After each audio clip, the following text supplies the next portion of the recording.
Next, we want to go to Destroy Train, which has been waiting patiently at the top of the list. It'll cause the equips to work out a lot better than if we went to Stop the Hacking now. Getting past this ladder effectively is actually not trivial. Ideally, we want to keep our dash. That way we can move forward quickly once we get past that corner. If you just go from the start here, it's a 2-frame window. If you try and drop too early, you'll just jump up and down, since you're not far enough to go through the gap. And if you go too far, you'll grab onto the ladder for a little bit, losing your dash speed. 2-frame window to get it perfect like that. One thing you could do is jump forward a little bit, then dash, just so you know your dash won't run out and you'll never grab the ladder while you're dashing.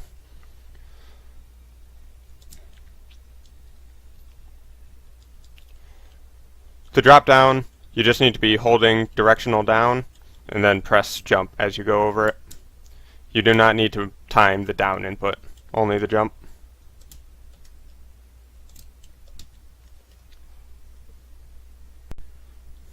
There's no need for damage manipulation in this stage, so don't even worry about it. I don't attack any enemies in this upcoming section, just to avoid hit lag. If you really need to, feel free to kill stuff that's in your way. It only costs 4 frames.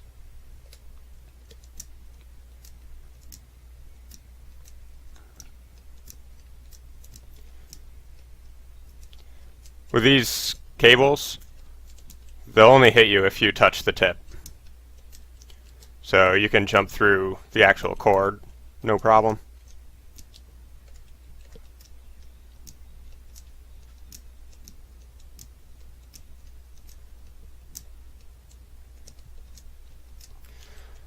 These guys firing lemons at you, you could reflect those with your shield, since we do have that equipped right now, if you're having trouble dodging them. I'm just used to moving in such a way that they won't be in a problem, but again, whatever works for you. Won't affect anything.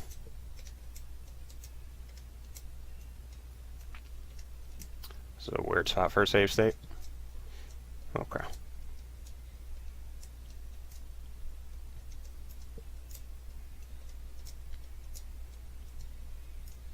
Yeah, nothing to it, just get used to the movement.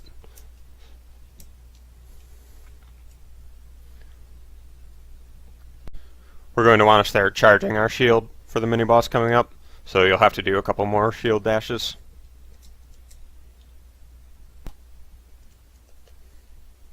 So for this guy, we want to knock him over with the shield throw, and also get damage stacking on his weakness as the shield comes back. Exactly where you want to jump from will vary. Basically, the further forward you go, the easier it will be, but it's not as optimal. So, if you go out to around here, you're going to have a lot more room to work with on when you throw the shield, and it'll spend a lot of time going through his weak point, making for easier damage stacking. If you try and jump from right near the door, you have to time the throw pretty precisely, and even then, a lot of times you won't get it. I normally go for, like, around here, sort of in between. So it's a little tricky, but a lot more reasonable than going from the door.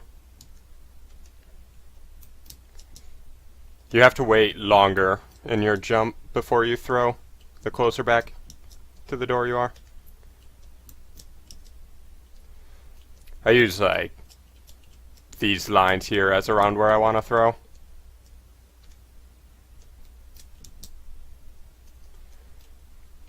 Now for this door, we can do something kind of interesting because we have to wait for the machine over there to finish exploding.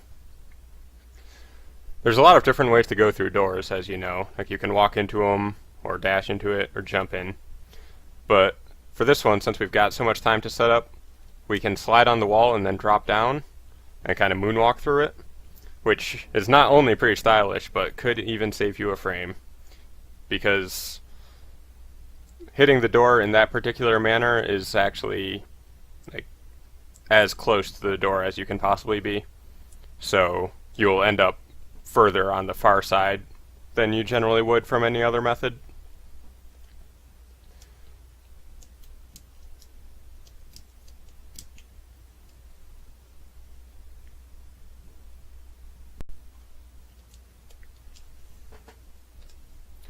When we trigger the cutscene on this train, it's a little bit better to dash into the cutscene by landing on the edge and moving in. I doubt it will ever save you any more than 1 frame, if even that, but in theory it's optimal. And then you want to start mashing right away as that text comes up.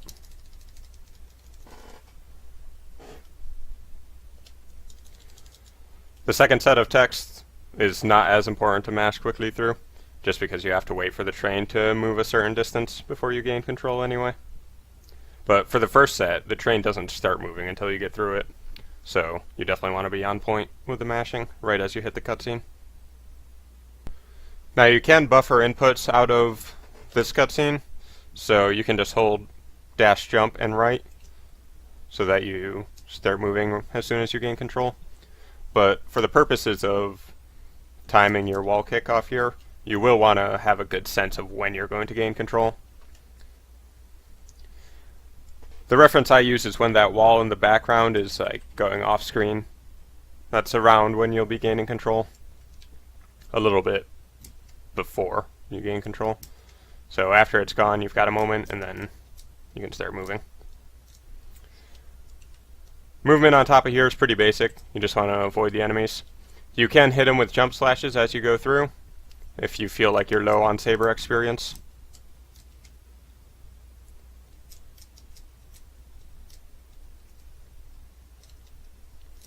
It's possible to avoid these flying things, at least the first 2, but it's kind of a pain. I normally just take the 4 frames.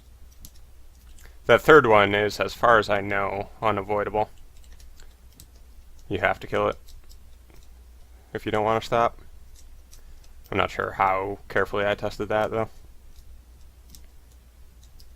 So yeah, just get used to where this stuff is, and you'll have no trouble up here.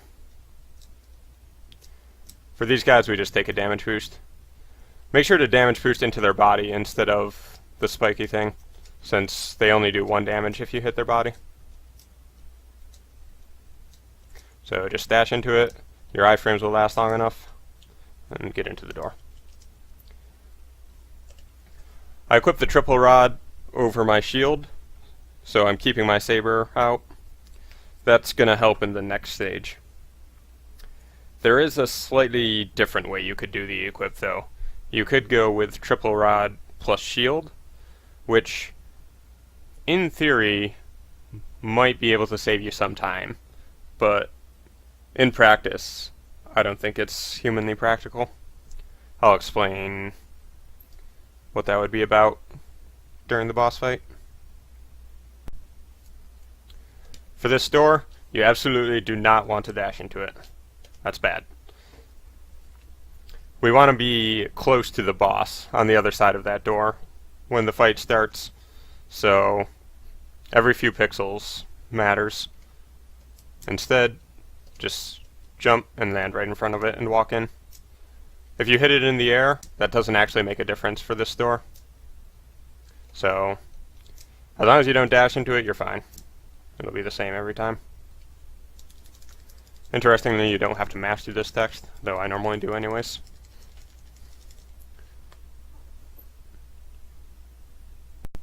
Pantheon Core is one of the most deceptively difficult bosses in the run, so be sure to practice it a lot. It's also particularly dangerous to mess up. There's a few different ways of approaching the fight. I'll be showing the most optimal that I know is humanly reasonable first. So, as soon as the fight starts, you're going to buffer a full hop, dashed to the right. And you want to move a little bit closer to him than where you land before you start attacking. Ground attacks with the triple rod give short invincibility, just like the standing combo attacks with the saber, so that's our main method of attacking him. You have to be holding up and right to attack in that direction. What that means is, in between your attacks, Zero will start moving to the right. So if you don't time the attacks very well, you're going to spend a lot of time walking to the right in between each attack, which is bad because it can mess up the fight if you walk into him and take damage at a time when you're not supposed to. Also, if you're standing too close to him when he hits you with fire, you'll get boosted to the right instead of the left, which again can really throw things off. So we want to get in 3 attacks before we get hit the first time. If you time the triple rod attacks perfectly, you'll barely move at all. Like, I think you move 1 pixel at most, if you get a frame perfect timing.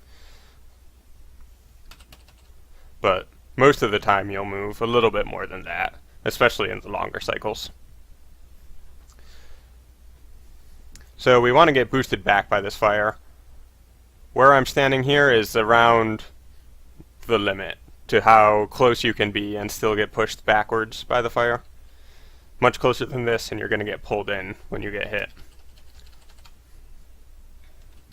So we get hit, it pushes us back, and then before we start attacking him again, we want to move forward so that he's still in range. If you've got really precise positioning, you won't even need to move forward much at all. But it doesn't hurt to move a little closer than you have to, anyway. You can dash to the right, and then just start attacking once you're in range, and it will automatically stop the dash, since you can't move along the ground. In this particular instance, I hardly moved at all before I started attacking again. That's because, like I said, I was very close to the limit to how close I could be and still get pushed back. And that's important because it's very difficult to get as many attacks as we want during this cycle. So the less time you have to spend walking towards him or dashing towards him to get in range, the better. I don't know exactly how many attacks it is. I always judge it by the health bar. You want to be 2 hits into the green bar. So 1 more hit. And that's like just barely possible with a good rhythm. And then I get hit again and pushed back. I'll have to dash forward a little bit more this time since I was a lot further away from him. That's fine though, because the next cycle is not nearly as difficult. So dash up, start attacking again. And then for his 3rd fire attack, it's going to be the really long one. And that will push you towards the boss almost no matter what. Like, if you're in range to attack him, you're definitely going to get pulled in by that fire. So instead of getting hit by that, I'm going to dash into the boss for an intentional damage boost. If the fight's gone perfectly up to this point, I go for just finishing off the green health bar before I do that damage boost. There's an interesting property with chaining triple rod attacks like this. Like, there's a certain amount of time you need to wait in between each attack before you can do the next one. But interestingly, if you start a saber attack, you can do that a lot earlier. Like, I think it's 5 or 6 frames earlier than you would be able to start another triple rod attack. So I'll do that to break out of this attack earlier than I would be able to otherwise. That'll let me hit the boss without wasting as much time standing here. So let me turn on my input display.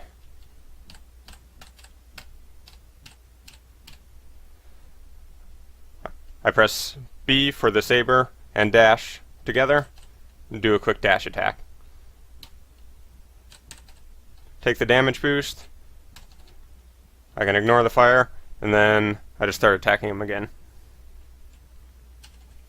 Once you get him down to 2 hits from death, we're going to use the saber to finish him off, because like I said, you can go into it a lot faster the saber also combos into itself faster than the triple rod.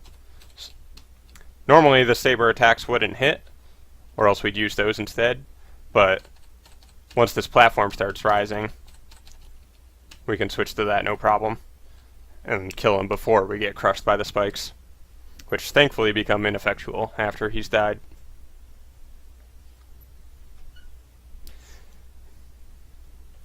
Let's watch it in full speed.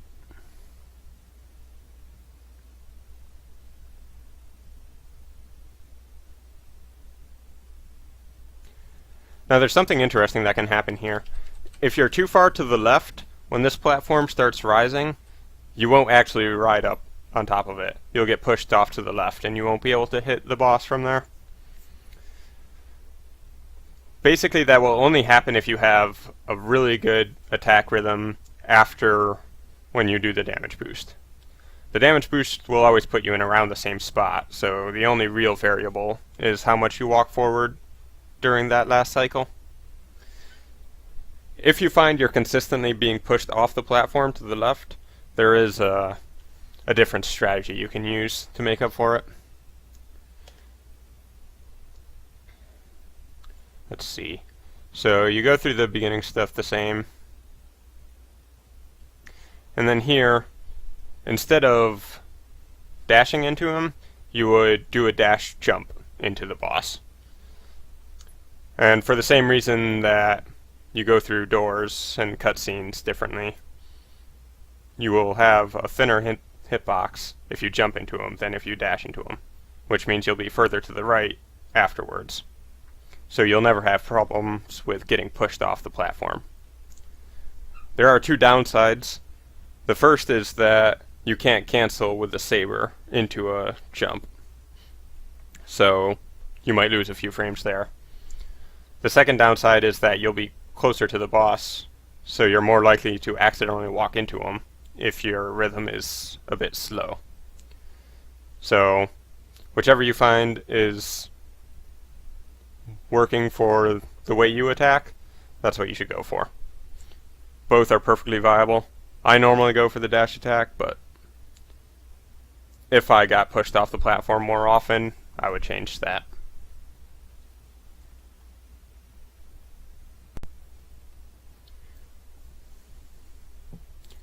Now if you don't get enough damage in this cycle, like if you only get one hit into the green bar, you're going to have to adjust things a little bit.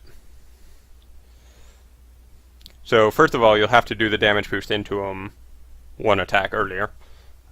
Otherwise you risk getting hit by the fire. I'll show off jumping into him instead of dashing, just so you see what that looks like. And then you're not going to be able to finish him off before you get crushed. At least, you shouldn't try it. It is possible to get a full 3-hit combo on him as you're riding the platform up, but in my experience, that's very not safe. I highly recommend against trying it. Well, it might be kind of cool if you pull it off, but it's very dangerous, I'll say that. So instead, we get him 3 hits away from dying, and then we dash into him before we get crushed. So we've got invincibility to work with. And then while you're up here, you can aim the triple rod down right, get a couple more hits in, and then as you fall, just hit him with your saber to finish him off.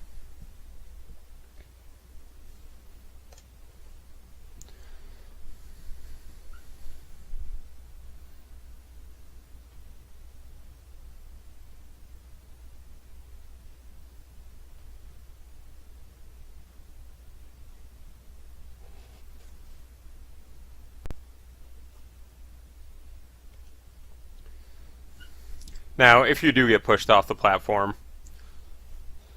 here's what you can do. You can just wait, and then attack him through the other one as you ride the second.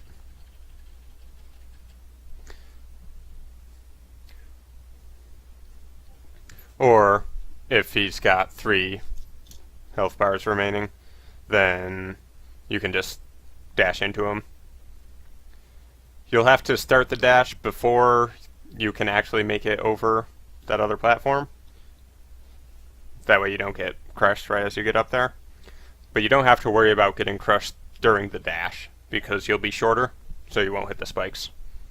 So basically everything's the exact same if you ride the second platform instead. It's just a little bit slower.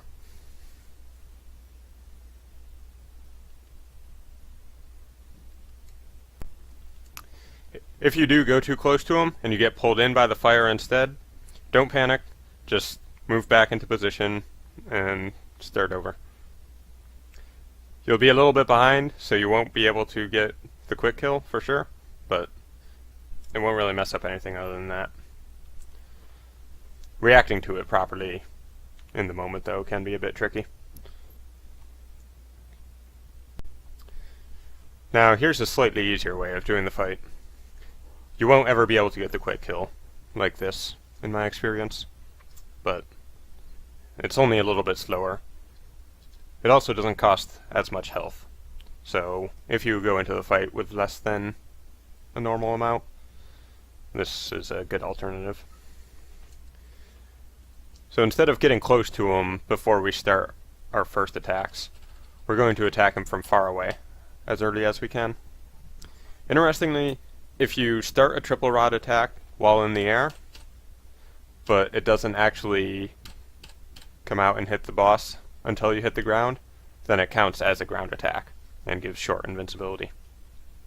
Unlike jumping triple rod attacks, which give full invincibility. And then we're only going to do 2 attacks, and then damage boost into them. This has a couple advantages over getting hit by the fire.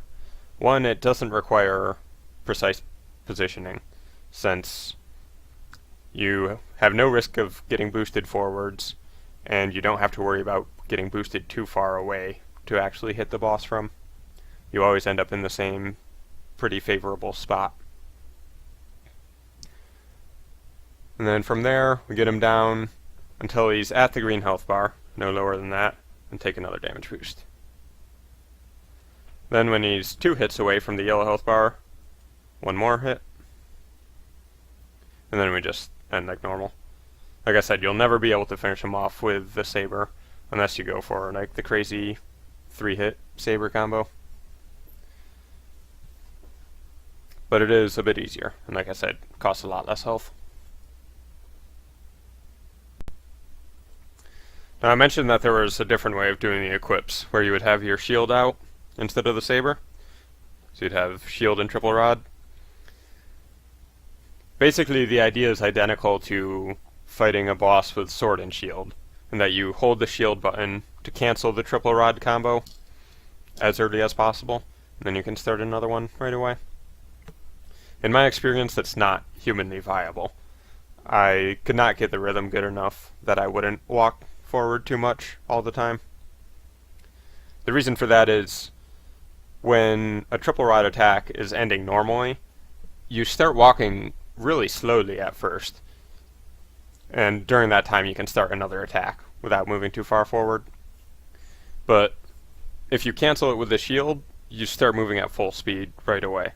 So unless your timing is immaculate on every attack, you're going to end up moving too far forward, and it'll just mess up your positioning throughout the fight. But if it is done perfectly, it would allow you to attack more frequently with the triple rod than you otherwise would be able to. It would also be problematic for the stage after this one, since going into that without the saber equipped would make a really difficult trick significantly harder. I'll mention that during the tutorial for that stage, but I'm not going to go into the... I'm not going to do a tutorial for fighting him with the shield or doing the next stage without the saber, just because, like I said, I don't think it's practical for a human. If someone wants to prove me wrong, I'd be glad to do a tutorial on the side. All you have to do is ask.